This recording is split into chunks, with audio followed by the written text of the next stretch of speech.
Well, Jeff, you approached this project not only as a filmmaker, but as a rooftopper. So you got some daredevil in you as well. Less and less each year I get older. I think that's physiological. We need to be cautious and protect the next generation. No, when I was in my teens and 20s, I did dabble in rooftopping. I was passionate. I was amateur. I didn't do anything close to what these guys do. I was drawn to it for similar reasons, I think, as they were initially. There was sort of a pull to the unknown, living in big cities where all of our actions and all of our destinations were kind of prescribed for us. It didn't feel like we had much choice or much agency. And so to find those autonomous spaces, the nooks and crannies under the city or on top, allowed me a place where I could confront my fear on my own terms and figure out who I wanted to be. And as I became a journalist, in my early 20s, I knew I wanted to tell a story in this world, but it needed to be something that resonated as deeply as that experience had for me. And for 2 decades almost, I just saw daredevils dangling from one arm for likes on social media, and that didn't feel substantial enough. And then when Angela burst on the scene around 2015, 2016, first female rooftopper, says she doesn't want to be like the guys, is doing it through a female lens, and her inspirations were artists. It was like Basquiat and Warhol, not it's like the Kardashians, let's say. And that was like, okay, there might be something here. I was intrigued. Called her up, and she said she's raised in a traveling circus. Now I'm even more intrigued. And then she introduced me to the best rooftopper in Russia at the time, Vanya Birkis, and it was presented like a rivalry, like they were competitors, but you could sense under the surface there was a bubbling, at least flirtation, and that was where the seed got planted of like, okay, finally I found an angle that feels substantial here, that we could maybe tell a love story on top of the world. Like, can we use this sport, extreme climbing, as a metaphor for romantic trust? And at that point, everything kind of fell into place. Oh, I was still missing finance, but that's where Tamir came in. Well, if we had your mom up here, we could ask her what she thought about you climbing buildings. Were you ever detained in this process? Not for that, for other things. No, I gave her plenty of heart attacks in my early films. That's another story. Well, I want to go back to Angela, and her sense of herself as an artist. I found that fascinating, in part because, for those of you, I'm sure some of you have seen Man on Wire. I remember that Oscar-winning film directed by Jeff Marsh. James Marsh. I'm sorry. Everyone's Jeff to me tonight, I guess. About Philippe Petit, who strung a high wire between the 2 towers of the World Trade Center and then tightrope walked across them. He called himself an artist as well. What do you make of that in her? Yeah, I mean, there's certainly a stigma attached to trespassing. It's breaking the law. There's a stigma attached to being a social media influencer. And there are many reasons why those stigmas are justified. People who climb rocks, it's considered a sport. They also carry the risk of copycats. And, I think there's danger in all of these extreme sports. And one of the things that we talked a lot with Angela about, one of the reasons I was drawn to her story is because I've done things on other athletes who say they've come to terms with death, that if they die doing what they love, they're good with it. Or like Alex Honnold in Free Solo, they do a brain scan and he doesn't have a fear center like the rest of us. Well, that's even harder to identify with. Angela doesn't want to die, right? She is afraid. We see her get a panic attack. And so, I think for me, that allowed me to identify with her, to relate to her. And that was one of the conversations we had early on is, they were mostly making short form content. So they're focused on that perfect, polished, final product, the pose. And we said, well, even your cat is like a zoo cat. No one's going to understand you unless you let them in on the vulnerabilities. And the more you do that, the more people will be able to get in your shoes and identify and maybe even root for you. And so over time, they got very good at, trusting us and opening up to us. But also when we weren't on the spires or the cranes with them filming everything, warts and all, everything they would have used to leave on the cutting room floor, they now are capturing for us. And yeah, that was the project, is we're a lot less likely to have people try to copycat this if they see just how scary and difficult it is, and also the training that these 2 gymnasts had growing up. Yeah, and of course their goal is the sort of final image, the pristine sort of pose. and that is absolutely breathtaking. But, your film is all about exactly what goes into that. And so it is a completely different mindset, really, of exposing maybe not why they do it, which I think is something no one maybe can understand. But again, this sense of creating an artwork, it's almost of being at the beginning of the blank canvas, if you like, to say Basquiat, and then seeing how that's made. I was fascinated by the storyboards that she created. Yeah, I mean, from the wardrobe department, the storyboards, the architecture, they pick the time of day, they study the light. I mean, we see a lot of what Ivan's doing, which is more the producing of the image, or the producing of the heist, as it were, and a little bit of what she does, which is producing the image, the aesthetics. But yeah, they are all the departments in one. Can you talk about the protocols that you had in place as you were doing this? Because you mentioned Alex Honnold, the star of Free Solo, and I know that was a big issue for Jimmy Chin, and Chai Vasarhelyi directed that, of, the ethical questions like, are we encouraging him to do this thing that could cost him his life? I think they concluded, well, he's going to do this anyway. This is up to him. But what were the protocols? How did you establish sort of parameters with them? Yeah, a couple answers to that question. We wrote out a protocol, safety protocol, that the family signed as well. So everybody, including Ivan and Angela, their siblings and their parents, was on board. And a big part of that was that we could trespass with them with our big gear up to the flat roof. But then once they were on the crane or the spire, they were going to do their own filming. And we see a couple fights on spires in the film. That's actually part of their process, right? That's a tug of war of figuring out who's going to push them further. Like she says in the trapeze metaphor, the flyer leads you into the sky and the catcher brings you back down to earth and grounds you. And so they're figuring out together what their threshold is, and that's a part of their process. And if we're there, the presence of the camera and other people would really have distracted them and knocked them off of that trained, learned interaction that they have.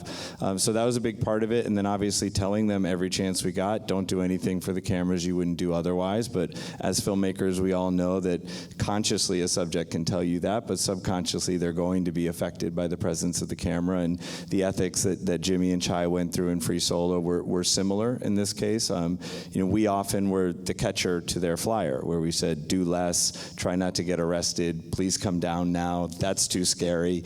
And they were the flyer, and they often pushed further and accomplished these things. But to me, the key in this case was that once we had figured out it was a love story, the internal journey, the internal character arc was way more important than the external one. So we, before climbs and after climbs, just kept reminding them, even if you fail at Merdeka, even if you fail at any of these climbs, what's going to be the main suspense that's going to draw people in and keep them in the film is whether or not Angela chooses to trust Ivan, right? And if you choose to trust Ivan, I think people will be satisfied, even if it's a mixed bag ending. So please don't kill yourself. Our number one concern is safety. Focus on the love story. Do you think they were convinced by that? Again, this is their passion, and when the adrenaline starts going, they have their own process, and they listened to us, they respected us. I think they took into account what our vision was, but once they got in their zone, they were going to do things their way, and as we saw, we got quite lucky. They pulled it off in this case, and that 30 hours in Merdeka, we were not on the premise with them. We were in a building next door. We thought the whole thing was going to be done by the time the World Cup ended, which had 2 overtimes and a shootout, so they had even extra time. And we got little messages from them here and there when they had reception and when their batteries weren't dead on their cell phones. And our answer to each one of those is like, please get out of there. We're planning for the worst case scenario. And then next thing we know, they're out of the building with big smiles on their faces. That's not exactly true. The first thing we found out is that on the top, they texted us that they had pulled off the acrobatic stunt, and which blew us away. I mean, it's the biggest surprise maybe of my life. And we had them tape the media cards that they had shot all this on as an extra precaution. We know the rule that nobody questions you on your way out, but just in case, we don't want that confiscated. So tape it onto the drone and fly it down to us on another roof so that we've got it. And while they were making their way out, she actually left her phone at one point. He had to go 20 flights back up. We made the getting out look a lot easier than it was. But that whole time, we're watching the footage with our jaw to the ground, just blown away. I was wondering where you were at that time. It must have been, well, nerve-wracking, I guess to say the least, when they spend more than 24 hours in there. What were you thinking at that point? Oh, freaking out. I mean, we had more than anecdotal evidence. We had firsthand tellings of what had happened to the other rooftoppers that we see the sign that had been caught, and it was severe. I mean, the prison sentences were severe. So we were very concerned, and we were preparing for that scenario.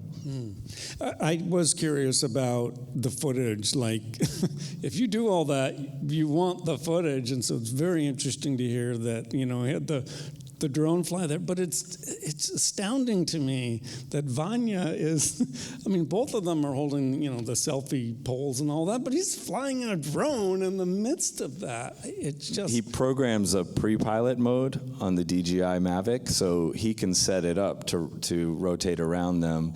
And then he puts the remote in his pocket. He does whatever the hold is, puts Angela down, reprograms a different move. I mean, he got us multiple takes in a lot of these buildings of a lot of their stunts.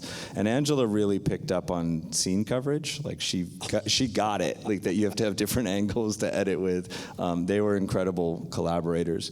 That said, they never watched a feature-length doc the whole time we worked on this project with them. They thought that 100 minutes of nonfiction would just put them to sleep. We kept saying, if you want to know what we're making here, watch Man on Wire, watch Free Solo, and then we check in a few months later when they would ask some question, and we're like, you haven't watched those yet, have you? And they just never did. And so the first long-form doc they watched was the rough cut of Skywalkers, and we're like, they're going to fall asleep. This isn't going to work. And we were pleasantly surprised that they stayed awake. And then at the end of their own movie, Ivan sort of quietly, in a pregnant pause, rubs his chin and says very politely, if you don't mind, I have a thought that I'd like to share with you if you'd be so kind as to maybe consider it. And I was like, uh-oh, here goes. And he said, there's a scene where I'm playing in a pickup soccer game in Bangkok, and I scored like 6 goals in that match, and you show some other guys. And I was like, if you want us to swap that goal out, we are happy to do it, and if that's the extent of your notes, we are going to be good. And that was it. That was their note. So, they believed in us, and Maria, my co-director, likes to say that they taught us to rooftop, and we taught them to make long-form films, and it was the most collaborative relationship I've ever had with a subject. I'm just fascinated by the approach to the filmmaking, and to me, my sense was that you were inspired and guided in a sense by Angela's feeling of her being an artist. In other words, this is, to me, is not a typical documentary. You're not, in some ways, heavy on exposition. You're not taking this sort of by-the-numbers approach. I don't know how to describe it clearly, but can you talk about that of presenting a story that's really impressionistic almost? It's not a formal, by-the-numbers verite documentary. I appreciate you saying that. It felt like the biggest risk, and I was just shaking in my shoes at Sundance when we premiered it, because I knew it was different. I didn't quite know how, and then, like you guys did, thank you very much, everyone applauded at the climax when they do the lift, and I just exhaled like years and years of tension and fear and doubt. I think the key was that every time the film started to move in a more conventional direction, like this is a heist movie or this is a thriller, or even at times, let's dig into the war and what's going on with the invasion of Ukraine. And we decided, well, that yes, that's affecting Ivan and Angela's life in a very real way, but it's also affecting the lives of tens of thousands of people who are either dying or they've lost loved ones or they're losing their homes. And really, for Ivan and Angela, this forwards their story in one way, and they didn't want to focus on that. So we just kept reminding ourselves each time we explored a different genre what that North Star was, that this was not meant, we never intended to make a film just about the fear of falling from heights. We intended to make a film about the fear of falling in love, and how do we get back to that? And so I think inevitably, by moving back into the psychological and the emotional, the film will be more impressionistic, because it really lives in fear and courage, and where we each negotiate that threshold for ourselves. Thank you for explaining that. There is a disclaimer at the top of the film, as we saw. Whose idea was that? Was that the legal department at Netflix, or yours, or perhaps a mutual decision? Yeah, I mean, we knew this wasn't likely to be a film financed by a distributor out the gates. Liability, it was a major factor in that. There could be an accident. Obviously, we weren't going to get location releases on a lot of these buildings, so there could be, legal liability as in addition to safety liability. And we didn't know what the ending was, like with any follow doc. So, you don't want to reverse engineer it into a schedule. You need to have the flexibility to spread your resources across as many years as it takes until you have a finish line and a climax. So for all those reasons, working with independent finance made the most sense. And we took a gamble, Tamir and XYZ and Library as well, that once we finished the film, if there weren't incidents, that distributors would be willing to pick it up. And that gamble paid off. And so they won't be able to go back to Malaysia, most likely. And I don't recommend they go back to France and a couple other places also. But we're thrilled that everybody that got behind the project is supporting the spirit, the more renegade spirit that the film was made in. And do not try this at home or anywhere else around the globe. And that text up front is intended to, because our worry was people with lower attention spans wouldn't watch the whole film. Well, I don't think I'm worried. If anyone watches the whole film, they're not going to try to copycat this. Like, it is very clear you cannot try this at home. But if someone just watched the first 10 minutes, we wanted to make sure that it was front-loaded with warnings that said, don't copycat this. And so we also have the deaths, Angela watching the 2 deaths and having the beginnings would have been the setup to her panic attacks later while watching those deaths. So the intention there was to make it very clear, which social media doesn't often do, that this is incredibly difficult and dangerous, and it scares even those people who are trained in doing it.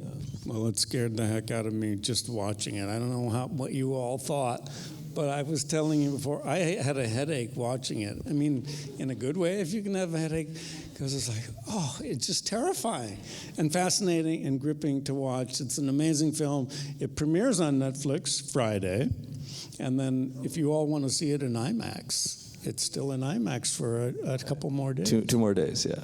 All right, over at the man's channel, the former TCL. man's TCL. Yeah. I never remember what it's called anymore. Thank you so much, Jeff Zimbalist, the Thank you, director. Matt. Appreciate it. Congratulations. Thank you, everybody.